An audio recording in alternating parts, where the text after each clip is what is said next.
A droid is a system that allows users to borrow precision and accuracy from an industrial robot during open-ended fabrication tasks.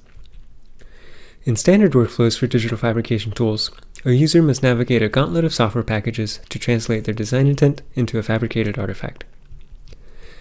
In response to the overhead generated by these workflows, researchers have explored many different ways of computationally augmenting handheld tools, such as carving tools, routers, pens and other drawing tools, as well as lathes.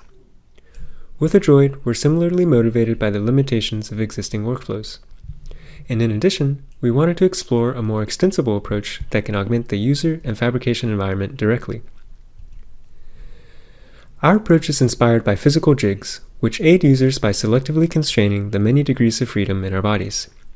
For example, a miter box constrains a handsaw to move accurately within a plane, and a drill guide constrains the motions of a drill to move only along a line. One of a droid's motivating ideas is that we can use a robot to create jigs computationally.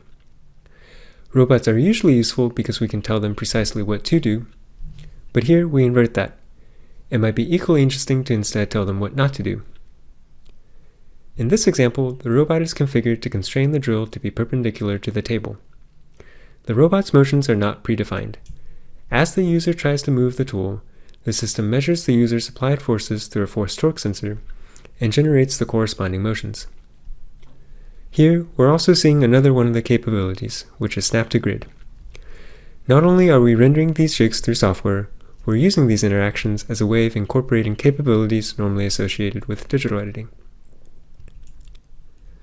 While we want to support hands-on fabrication in general, as a starting point, we're interested in exploring how virtual jigs can support intermediate and expert woodworkers in shared workshops. The rationale for this is that using a tool mounted to a droid requires expertise with a manual version of that tool. And though robots are expensive, shared workshops, such as makerspaces, can democratize access to expensive machinery. Next, I'll showcase 4 tools that we prototyped with a droid, and each of these tools will highlight a specific part of the system. For example, with a measurement probe, we'll show how the initial correspondence between the physical and digital models can be established. With a track saw, we'll show how the system can record a user's fabrication process. With a drill, we'll demonstrate how accuracy can be borrowed from an industrial robot during manual workflows. And lastly, with the camera rig, we'll show how users can define custom constraints to tailor the system for their needs. Starting with a drill. To use a hand drill with our system, the user selects that option through the graphical user interface and mounts the tool to the robot.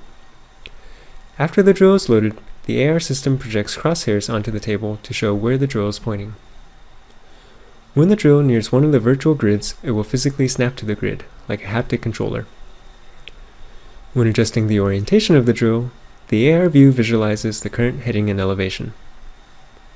For precise drilling, the user presses the latching button to constrain the drill along the current axis of the drill bit. Here, the user is working with a measurement probe. The probe tool can be used to directly measure the location of objects. When the tip of the probe contacts an object, the robot automatically retracts the probe to a safe position.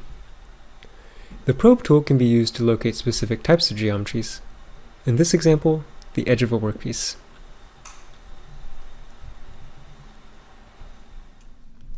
For the track saw, the robot guides the intermediate tool, the track.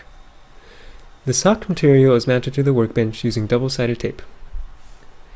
The AR view projects where the cut will occur relative to the track. Before cutting, the user presses the lock button on the ruler. The cut can occur when the ruler is locked on the surface of the workpiece. After the cut has been made, the AR view displays the distance between the last cut and the current position.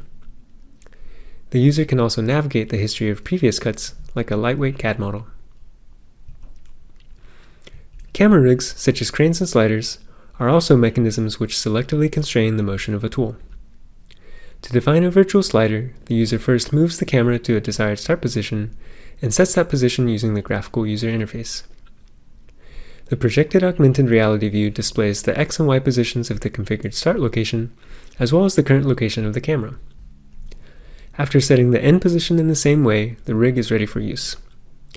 All of the user's motions are constrained along the user-defined slider. The specific interactions demonstrated by each of these tools can certainly be mixed and matched. For example, the ruler tool can be equipped with snap to grid, and the drill tool can be programmed to remember all of the previous holes that have been cut.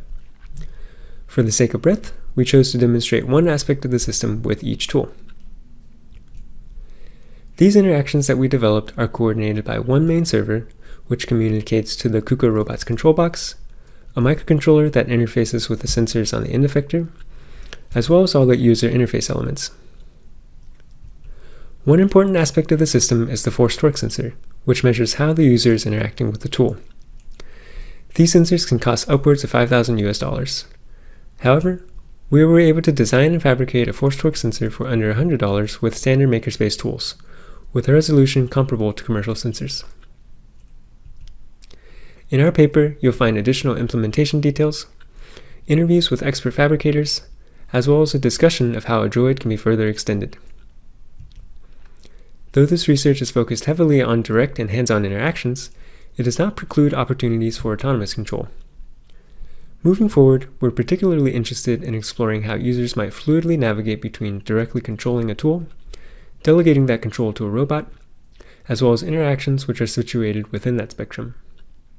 Thank you all for your attention, and I'd be happy to take any questions.